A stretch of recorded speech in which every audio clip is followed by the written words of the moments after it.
Hello and welcome to the 6th episode of Delving into the Grimm's Fairy Tales. Today we will be discussing The Wolf and Seven Kids. This tale was first collected by the Brothers Grimm for their first publication in 1812, but has been traced back through the years and centuries all the way to the 1st century, which was possibly when the Romans were ruling over Europe. When reading this tale, it has an obvious resemblance to the tale of the Three Little Pigs and the Big Bad Wolf, and it is also included in the collection of Aesop's Fables, written down in the 6th century, and his tale is called A Wolf, a Kid and a Goat, and is practically word for word exactly the same as what the Brothers Grimm collected in their household tales in 1812. It's not uncommon in the Grimm's fairy tales for their tales to have a tragic and horrific ending, but we will find out for this one. I will put a disclaimer screen up if there are children watching when it gets a bit too graphic, so please bear with me on that one. The tale opens with a cottage on the edge of a wood in which lived an old goat and her 7 little kids, whom she loved very dearly.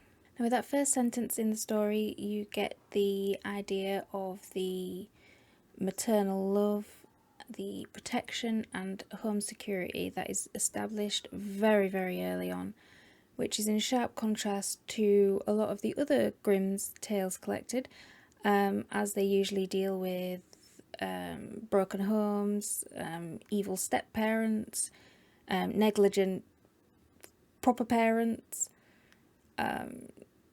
witches who take children, etc.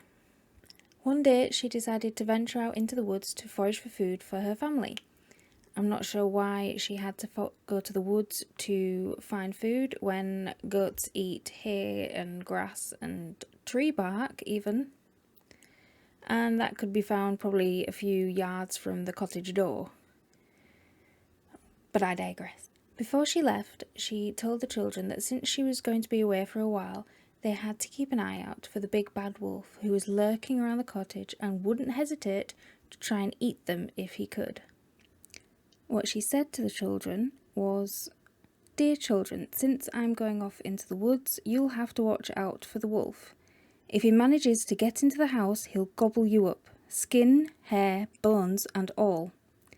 The old scoundrel often disguises himself, but you won't have any trouble recognising him because he has a gruff voice and black feet." And the little goats assured their mother that they'll be on their guard and that she doesn't need to worry about them. Before long, there was a knock at the door, and a gruff voice called out that their mother was back and that the kids should open the door as she had some gifts to give them. Now, with the wolf to turn up that quickly, he must have been scouting this house for a while, and I don't know why he just didn't tear them apart if they were just playing in the garden or just frolicking in the woods, etc. It's a bit dark, isn't it? Ooh. But the little goats heard the gruff voice and they knew it was the wolf that had come to try and trick them to open the door. They called out that they weren't stupid and that their mother has a sweet and lovely voice and his was rough and gruff. They refused to open the door and sent the wolf on his way. After this, the wolf went straight into a store. How he wasn't refused entry, I don't know. He went straight into the store and bought a big piece of chalk and ate it all up so that it would make his voice softer. I actually had to Google that, and the internet's divided on whether it works or not. Singers used to, in the Middle Ages, eat chalk to make their voice a lot softer and so that they could go a lot higher without damaging their vocal box. However, I do not recommend it, as it is later found to create all sorts of internal troubles, shall we say. The wolf returned to the cottage and again knocked on the door, saying that their mother was back and that they should let her in. The wolf's new soft voice was working, and the children went towards the door. However, The wolf then put his paw on the window ledge, and the kids could see through the window, and the paw was black. The little kids saw it and cried out again that they're not stupid, they can see it was the wolf because of his black paws, never mind his voice, and sent him on his way again. Now by this point, the wolf must have been getting pretty hangry, having been turned away twice from a veritable buffet that was lurking just beyond a wooden door. Why he was going by propriety and didn't just smash the door down, I have no idea. The wolf then made the trip to another store, the bakery, and limped through the bakery door and asked the baker if he could rub some dough on his leg as he had sprained it or wounded it or whatever the hell he'd done to it. And the baker agreed, as he felt sorry for him and didn't want to see an animal in pain, which is an old remedy, especially popular in the Middle Ages, in the shape of a bread poultice, which is still useful today for treating bruises, boils, skin infections, anything there is. I think I found a few videos on YouTube of how to make one, so it is still a home remedy that is being used today.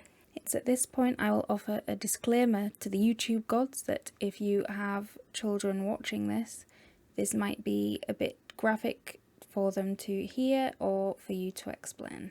The wolf then paid a visit to the miller and asked for him to sprinkle some flour on his paws and make them good and white with not a speck of black showing. The miller refused, thinking that, rightly so, that the wolf was up to something and planning to trick someone. But the wolf wasn't taking no for an answer and threatened him that if he didn't do what he said, then the wolf would rip him apart, limb from limb, eat him and his entire family, leaving naught but bones on the mill floor. The miller was terrified, as anyone would be, and gave the flour to the wolf. The wolf returned to the cottage a third time, with the chalk making his voice soft and the flour making his paws white. He knocked on the door again and told them that their mother was home and they were to open up the door. Now by this time, I'm assuming the mother had been away quite a few hours while the wolf was running backwards and forwards to the store and the bakery and the mill, and they probably thought that it was about time that she was home.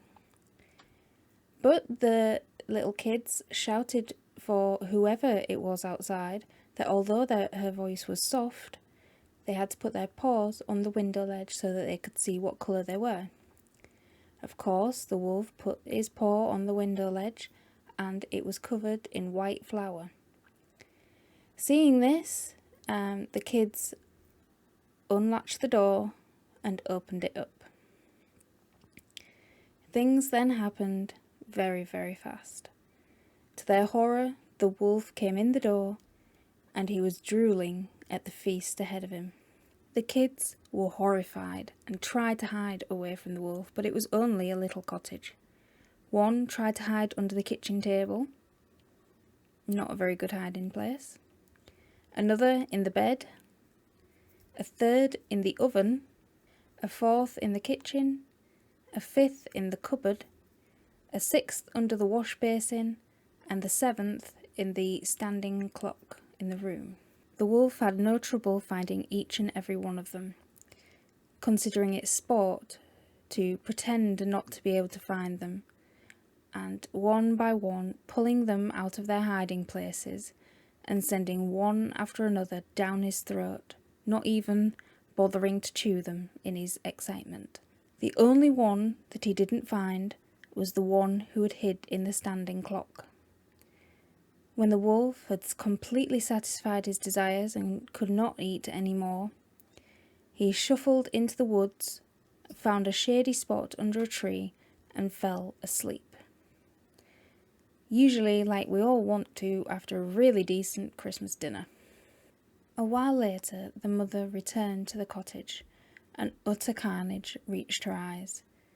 The front door was wide open and hanging off its hinges. Tables, chairs, benches, every piece of furniture had been upturned. The wash basin was smashed into pieces. The bed was destroyed with feathers everywhere. She searched and searched for her children, but they were nowhere to be found.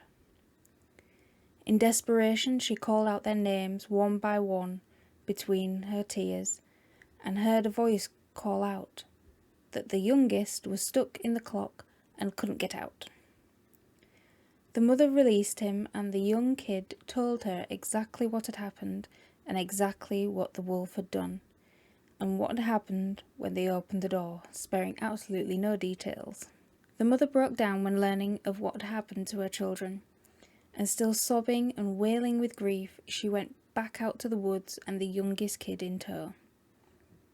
Why she went back out into the woods, I have absolutely no idea.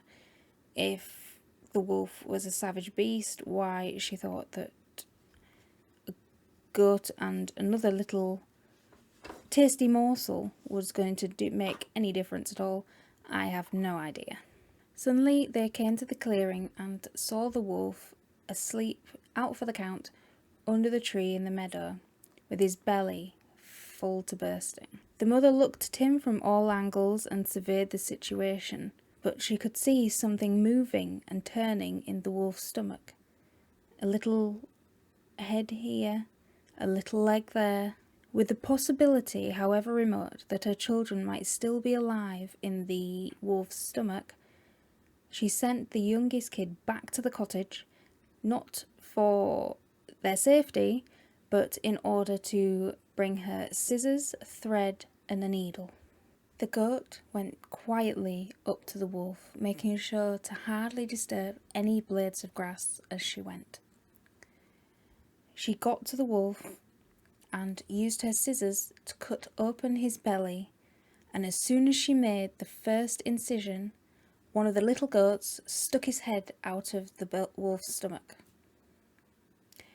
That instantly reminded me of Alien. I mean, how funny would it be just to have instead of the alien for a lamb's head to just go meh? That sounded more like a sheep, really, didn't it? As soon as she saw one of her kids' heads come out of the wolf's stomach, she kept cutting, and one after another, the 6 little kids jumped out of the wolf's belly, leaving nothing behind. Although you would have thought that it would have started digesting them by now, and they would have limbs being devoured by stomach acid. But maybe that was a bit dark too. Surprisingly, they were still alive and intact, and had not suffered any damage, as in his greed the wolf had swallowed them whole, not even chewing on them or anything. They were so happy to be free and reunited with their mother, and they jumped for joy at their escape and skipped around the meadow.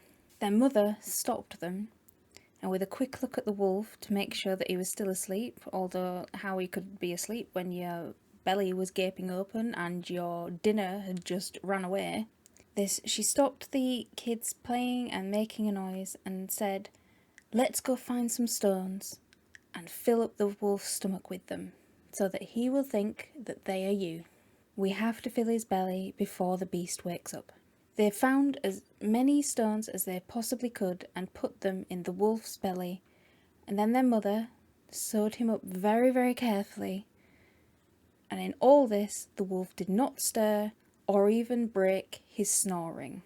Not the scissors cutting through the skin to open the stomach up, not the goats being taken back out again, and their belly filled up with stones and then sewing them all together, didn't wake up at all.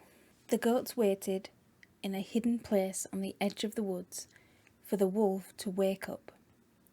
When he eventually did so, the stones in his belly had made him really thirsty, and so he thought he would go over to the well and take a drink. When he got up and started moving, the stones in his belly rattled and hit against each other, and he called out in pain, "What's that rumbling down below? Feels to me like vertigo. It must be all those little bones, but now they're heavy, just like stones." I mean, he's a complete POS, but you can't deny he's a good poet. When he got to the well and leaned over to take a drink, the stones moved in his stomach, causing him to fall off balance, and he fell into the well, and the weight of the stones in his stomach dragged him under the water, and he drowned. I didn't say it was a good ending for the wolf. Now, it is to be noted that at any point when the goat had the scissors and had the wolf's stomach open, or even beforehand because the guy was asleep, she could have dispatched him extremely quickly and still cut the kids out of his stomach at no extra cost to her. But rather than dispatching him quickly, the mother elected for him to die slowly while gasping for air and feeling the water close in on him and feeling the pressure in his lungs as he could not breathe anymore. You shouldn't wrong a mother, guys. They're mean. When the 7 little kids saw what had happened, because they were quite alright with watching the wolf die in front of them, sadistic little things, they ran to the edge of the well and shouted for joy that the wolf was dead. They ran and got their mother from the hiding place, and they'd all danced for joy around the well that they were free and jubilant, and the wolf was dead. And that is the end of the episode. We end on the slow death of the antagonist. I mean, it's a Grimm tale. What else are we gonna do? Now, if you enjoyed this video, please like, comment and subscribe down below. I would much appreciate it, and see you next time.